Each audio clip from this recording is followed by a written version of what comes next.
All right, let's dive right into this explainer and explore what I think is an absolutely fascinating reality.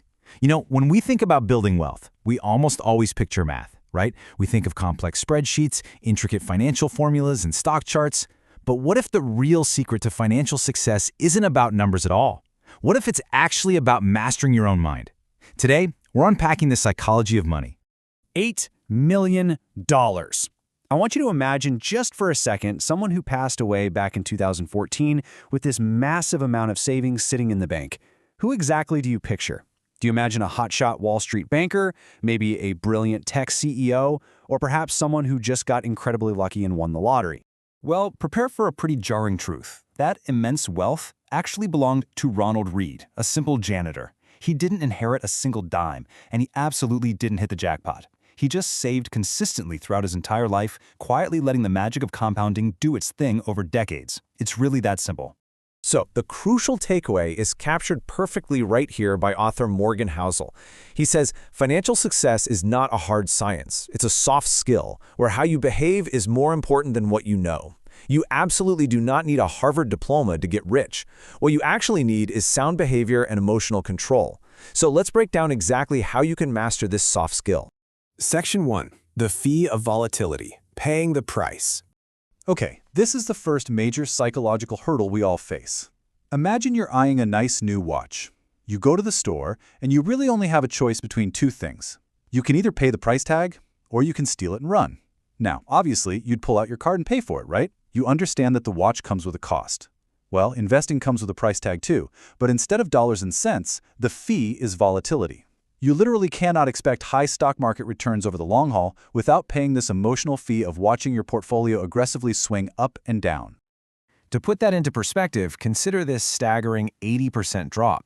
Let's say 10 years ago, you brilliantly predicted the rise of Netflix and invested a huge chunk of your net worth. Great move, right? But here's the catch. Back in 2011, Netflix lost a ton of customers, and the stock plummeted by 80% from its peak. Could you have stomached that fee? Honestly, could you have looked at your family knowing your net worth was in a total freefall without panicking and selling everything? That agonizing, gut-wrenching feeling, that is the price of admission for exceptional returns. Section 2. The Envy Trap. Social Comparison.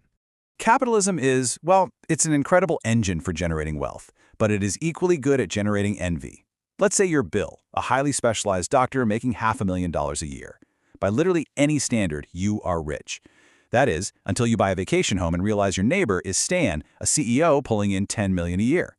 But is Stan satisfied? Nope. Stan plays golf with Michael Jordan, who's worth $2 billion. And Michael Jordan, he goes to parties with Jeff Bezos, who is worth around $200 billion. You see, there is always a bigger fish. Constantly comparing yourself to others will inevitably make your own wealth feel like peanuts, and that envy, it drives people to make devastating financial decisions. You just have to learn to accept when enough is enough. Section 3. The Lottery Paradox. Crazy to who? We really need to completely shift our perspective on why people do seemingly crazy things with their money. Get this. The lowest income households in the U.S. spend about $400 a year on lottery tickets.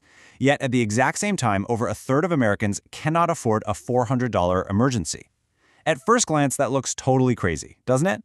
Like, why blow your emergency fund on scratch-offs? But if you try to view it through their lens, living paycheck to paycheck, lacking career mobility, struggling with debt, buying that lottery ticket is actually a rational way for them to buy into the dream that many of us are already living. The core realization here is wonderfully simple. What seems crazy to you might make total sense to me. Acknowledging that we all have entirely different goals and risk profiles, that's a superpower. It's what keeps you from blindly copying a billionaire's portfolio when your goal is just to stay comfortably retired. It's what allows you to comfortably sit out on wild trading dramas, like the whole GameStop frenzy, because you just know it's not your game to play. Understanding this keeps you securely on your own path. Moving to Section 4. Surviving the Unknown. Black Swans. Think about our history for a second. It's defined by massive, unpredictable outliers, often called black swans. The Great Depression, World War II, the 2008 financial crises, and of course COVID-19. What do all of these have in common? Well, they carried an extreme, lasting impact on the financial markets. But more importantly, they were utterly impossible to foresee. We totally fool ourselves after the fact into thinking we saw them coming, but we didn't. And because these events aren't predictable, trying to time the market is a terrible idea. Listen to this. If you invested in the S&P 500 over a 20-year period, but you panic sold and missed out on just the 4 best-performing market days, your return drops drastically from 291% all the way down to 164%. This proves why it is vastly more useful to prepare yourself mentally and financially to simply survive disasters rather than trying to predict exactly when they're going to hit. Section 5. The seduction of pessimism. Why negativity sells. Have you ever noticed how someone predicting a market crash due to massive debt sounds highly intelligent, while an optimist predicting a brighter future because of sustainable energy sounds, well, totally naive? The reason is literally written into our DNA. As behavioral economist Daniel Kahneman notes, organisms that treat threats as more urgent than opportunities have a better chance to survive and reproduce. We are biologically wired to listen to pessimists. For our evolutionary ancestors, missing an opportunity just meant skipping a meal, but missing a threat meant becoming a meal. Consequently, losses loom much larger in our minds than gains. Furthermore, just look at the pacing of reality. Progress happens slowly. Setbacks happen overnight.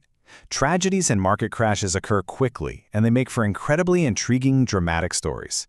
Progress, on the other hand, is a slow, quiet crawl. But true wealth creation requires you to look past the sudden panic and maintain a longer, optimistic time horizon. Section 6. Mastering soft skills, behavior over intelligence. So, let's bring this all together. Here are the 5 distilled lessons from this explainer that will literally transform you from an anxious investor into a psychologically resilient wealth builder. First, pay the fee of volatility. It's just the price of admission. Second, accept that enough is enough. Never risk what you have and need for what you don't. Third, understand differing perspectives and run your own race. Fourth, prepare. Don't predict. Focus on surviving those black swans. And finally, resist evolutionary pessimism. Stay optimistic over the long term. I want to leave you with this one final provocative thought. Are you letting your mind manage your money, or is your money managing your mind? The math is the easy part. Mastering the soft skill of your own behavior is where true wealth is really built. Thank you so much for joining me on this explainer, and I truly hope this helps you fundamentally reevaluate your own financial path.